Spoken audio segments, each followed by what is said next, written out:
just to tell that I'm not a political scientist and I don't explore law or legislation. I explore comparative epistemologies between capitalism and socialism in terms of political economy's impact on these epistemologies and on cultural production.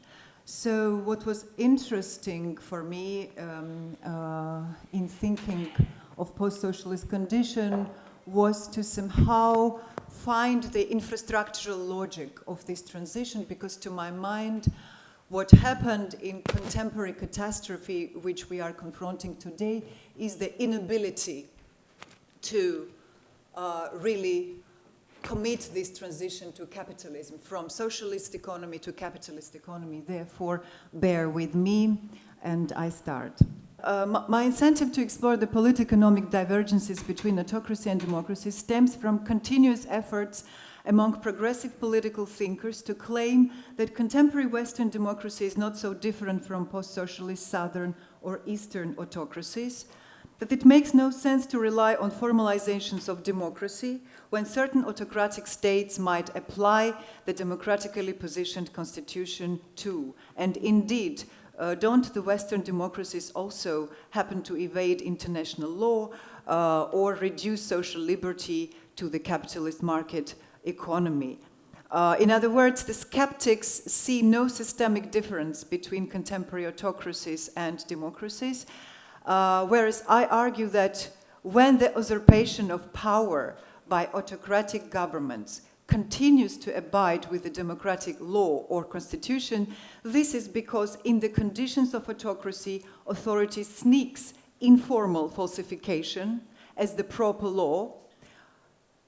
Meanwhile, in Western representative democracy, in order to violate the law, falsification is rather concealed than used instead of the law. So the autocratic states sneaks falsification as the law, and Western representative democracy, even when it has violation, it conceals this violation. In my analysis, I will explore the three levels: social, cultural, political-economic in the infrastructural organization of autocracy, and will reveal first the paradox of class redistribution, which is not anymore between the rich and poor in autocratic context, discuss why repressions in autocratic states are in fact a cultural revolution, which, for example, in Russia was the proper goal of the present war, and third, we'll investigate what makes informal rule, shadow economy that dismiss supremacy of law more profitable for the post-socialist autocracies. Let's start from the paradox of class reconstitution. While the class struggle is traditionally posited between the wealthy and the unprivileged, in autocratic societies, class confrontation plays out less between the rich and poor than between wealthy autocratic ruling groups united with the people and the educated and internationally oriented middle class. In that case, enlightened middle class confronts both conservative ruling elites and the so-called people. If not the social gap between the enlightened middle class and working and layman masses, the electoral success of autocratic elites would be impossible. In the absence of powerful left-leaning opposition in parliament, the people, of course, side with the paternalist autocracy. Liberal democracies are meritocratic, meanwhile. They rely on minority of legal winners of the competition, hence they operate in the cognitive capitalism's knowledge markets and creative economy. Such system cannot achieve equality, but its inequality is eventually leveled by instituent practices of social care, civil rights, and social democratic agencies. By the way, today nobody mentioned that along with liberal democracy, there is social democracy. It is no surprise then that unprivileged populations united around the paternalist political forces that guaranteed at least some minimal social spending, which the liberal governments do not guarantee, side with the paternalist governing groups. Conversely, autocratic oligarch rulers like Putin, Ivanishvili, Lukashenko make one and the same move in terms of class construction. They declare paternalist social concern for the so-called people and therefore rely mainly on the loyalty of masses, providing the illusion of social state and providing facade interfaces of stability. Indeed, if we compare this strategy of autocratic governments with previous liberal democratic or so-called liberal democratic strategies of Yeltsin's government, they were not very supportive of the public employees. This is why in the early post-Soviet period, democracy was often associated with economic injustice. Second condition, cultural revolution departs from the above-mentioned class reconstruction and disguises failure of transition to capitalism too. For pro-Kremlin cultural figures, what has been considered repressions of authorities since 2012 against culture and education is regarded in fact as full-fledged revolution of the masses against intellectual elites rather than any repression. Indeed, for Dugin, Russia's counter-Western turn is a conservative revolution. It's not at all a repression from the government, but uprising of the masses and revolt against intellectual production. Raiding of education, cultural institutions, and intellectual production in Russia since 2011 is then an insurrection of peoples rather than any governmental repression. Such raiding of cultural institutions ended up with yet unprecedented supplanting of cognitive and intellectual production in the history of Russia. Cognitive sophistication and speculative skills as they reside first and foremost on autonomy and critical thinking and therefore were ousted from the social space, leaving the room only for services and consumption. So cognitive production demands autonomy, and this is the reason why autocratic governments, they try to get rid precisely the workers of knowledge and oust and abolish the knowledge production. For example, all those contemporary practices, be it art or humanities, whose superstructures were created as relatively independent, autonomous cultural and educational projects and were often supported by non-governmental private funding, had been demolished by state institutes simply because the state capital was cognitively lagging behind these private superstructures and would not take time to catch up with their intellectual agenda. Indeed, the lesser the autonomy, the lesser the cognitive coefficient needed for cultural and intellectual production. And this is really crucial in the way how knowledge production and middle-class enlightened workers are evacuated from autocratic states wherever they stay, be it Egypt, Russia, Georgia, or Belarus. Thus, while the post-socialist autocratic states preserve the capitalist production, evade the sanctions, and keep consumption boosted with commerce and services, they at the same time have to freeze the development of the most important contemporary capitalist commodity. And of course, we know that knowledge today is also a capitalist commodity. They try to exactly evacuate knowledge and information. So this is the reason why I think that this is not a full-fledged transition to cognitive and semio-capitalism, because these countries cannot allow autonomy, so they want capitalism, they want profit economy, but they cannot allow autonomy, and hence they cannot allow knowledge production, cultural production, which is an inseparable part of capitalist development, and therefore they are not fully capitalist, the autocratic states, but at the same time they cannot return back to socialism either. In the competition to produce the most important item of the contemporary cognitive capitalism, knowledge, Russia eventually lagged behind.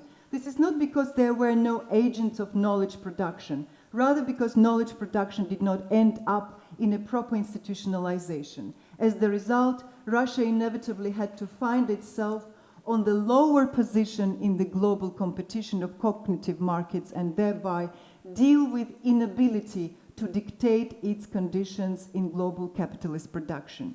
However, in order not to consent with this lower position, Russia preferred to step out of the competition when its ambition for being the global power was not reinforced by its achievements in post-industrial production. And this competition is crucial between the capitalist states. The question why constructing elaborate knowledge infrastructure was not profitable for post-socialist states is easy to answer. Because their informal oligarchic regimes could not coexist with any cognitive or social autonomy and combine surveillance with civil liberties.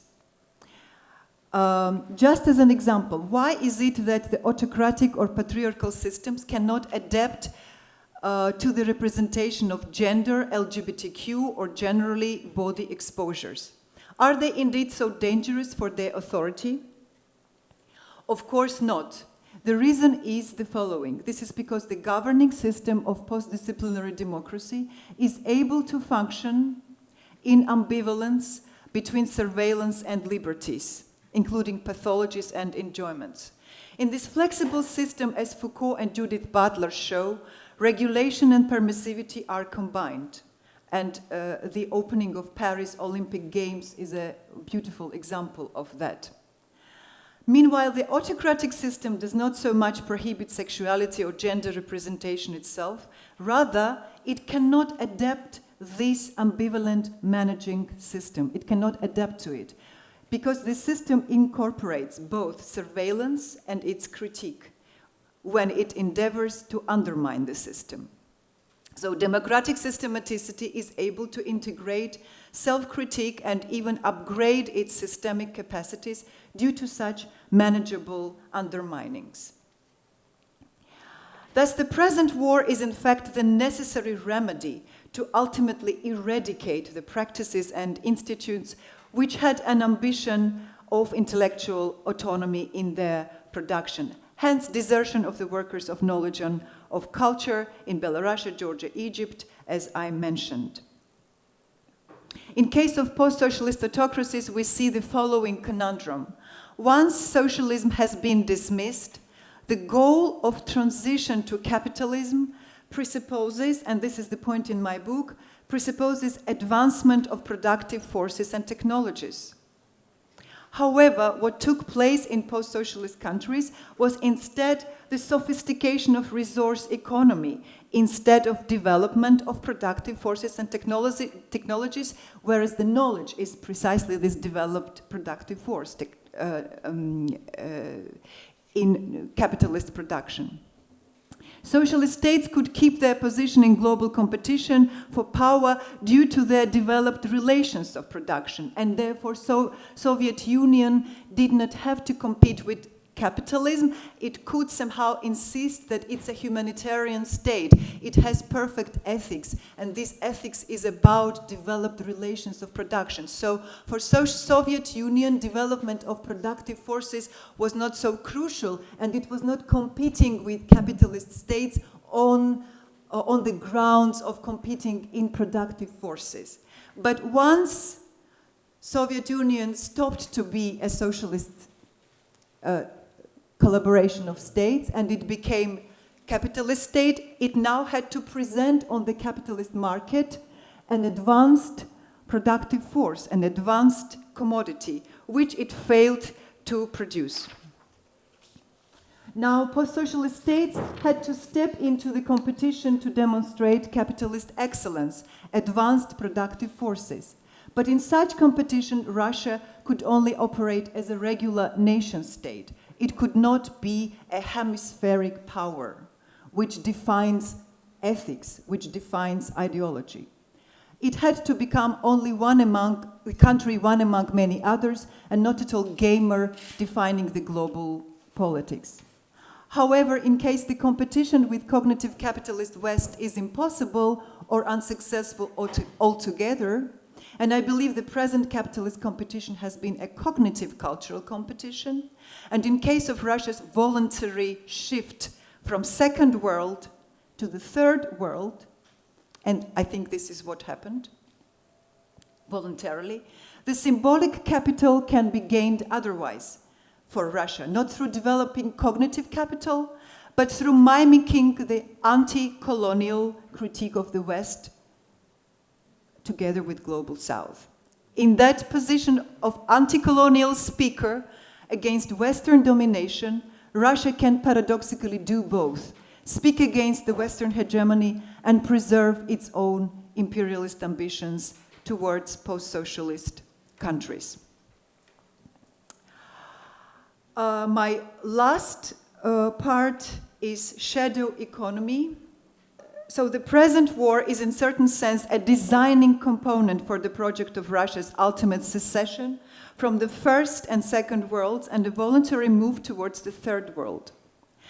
And therefore it was not the war that caused isolation, but it was the necessity for secession from the second and first worlds that could not evade the war. I mentioned the inability of autocracies to ground management in the law.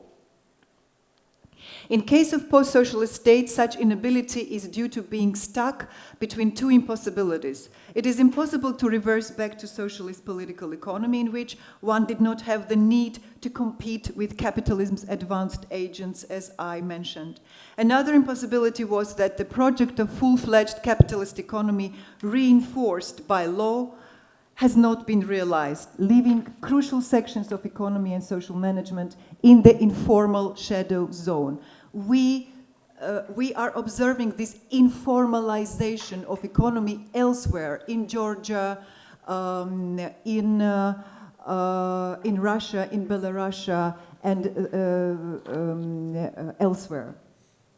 Meanwhile, competitive capitalist system has to abide with the international law even when it has numerous inconsistencies and even when it demonstrates hierarchies in favor of the more advanced agents. Abiding with the law means that international financial system will demand transparency and legibility from all its systemic members. Interestingly, it is precisely this obligation to abide with the international law that brings leftist politics to its present aporia. And what is the paradox that the leftist communities, they support oligarchic governments much more than the neoliberal condition. Why? Because this is less capitalist. And often when standing against international law that governs democracies of the first and second world, the leftist rhetoric, which has to be against the international capitalist economic system, automatically supports the opaque, informal economies of rogue states as the praise of international law. I will leave this paradox unanswered and return to the knowledge issue. The reluctance to include in itself the cognitive production and the knowledge infrastructure as the product of capitalism's advancement makes it inevitable to insist on shadow economy, informal management, and thereby sneak this illegal model as legal. Sustaining the liminal zone between past socialism and the unlawful proto-capitalism is only possible in the conditions of the informal rule, informal court, informal shadow economy. But the choice of informal economy has its genealogy. Let's not forget that post-Soviet capital resides in informal decisions in such campaigns as voucher privatization and mortgage auctions. For early post-Soviet business and social agency, freedom was often associated with the right to ignore the law. But when post-Soviet elites saw that accumulation and enrichment were not sufficient for building capitalist democracy, they shifted to kinship-based relations and all of a sudden became enemies to democracy and even critics of capitalism. And my last point, thus autocratic governments have to embezzle surplus finance, but they do so not necessarily because they always would like to do so. Rather, they do not have know-hows to invest surplus into knowledge and creative economy. They are either incompetent in building infrastructural network, in redistributing surplus into knowledge spheres, or are reluctant to strengthen cognitive and cultural areas of sociality. To repeat again, cognitive superstructures presuppose autonomy and public agency in the conditions of public transparency. As Boris Kagarlitsky argues, even if only a few people are corrupt in such a system, kleptocracy and nepotism inevitably become the basic operating principle of that system. And just at the end, an interesting example from Georgia's autocratic oligarchic government. The Tbilisi mayor Kaha Kaladze spent enormous amount of money for the luxurious Italian garbage cans all over the city, whereas at the same time, his government returned recently 300 million euros back to European Union, which European Union gave to Georgia for institutional and systemic upgrade. Georgian autocratic government simply did not have competent staff to facilitate institutional agencies that could utilize and then account for the financial means allocated with such aim of upgrading institutional reconstitution. Thank you. Right, thank you so much.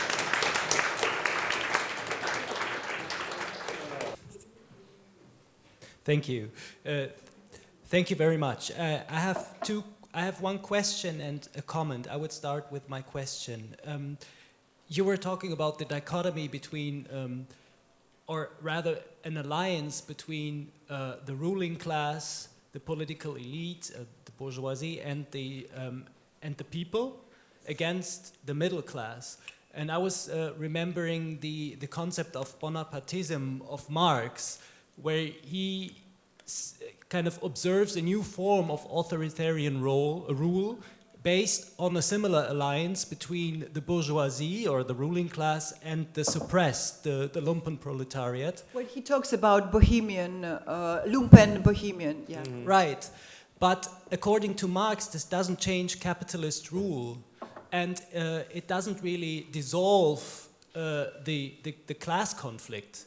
So I was thinking, what would you say about that, thinking about Russia? Because in a way it seems that the class conflict, at least I understood you that way, that the class conflict for the Russian society doesn't really hold. I think it does, but maybe with, thinking with this concept of Bonapartism, maybe, what would you say? Maybe that gives an answer to this dichotomy. And maybe the other question, you said that Russia is working on or is succeeding from the Second and the First World, and that would be the reason for the war. If we look at the of public speeches of the capitalist class in Russia or the ruling class and Putin, for example, they actually say that they demand their their place within the superpowers. I mean, I think to me it really looks like... This is what I'm saying. Only as the third world it can be superpower. This is the condition. Okay, yeah, well, I think, but isn't that rather an increased imperialist struggle than kind of trying to succeed or to break away from the first world? I think maybe it's just a different understanding of how to frame the same conflict. But to me, it seems rather like a new imperialist stage of conflict that we are observing, where Russia, for example, demands its place between other superpowers. Yes, absolutely. I will try to, it's difficult to answer, but I will try to answer. Well, the first condition is that, of course, it's an illusion of leveling the class struggle and the class tension. But with the development of the power of the liberal middle class, this tension was inevitable.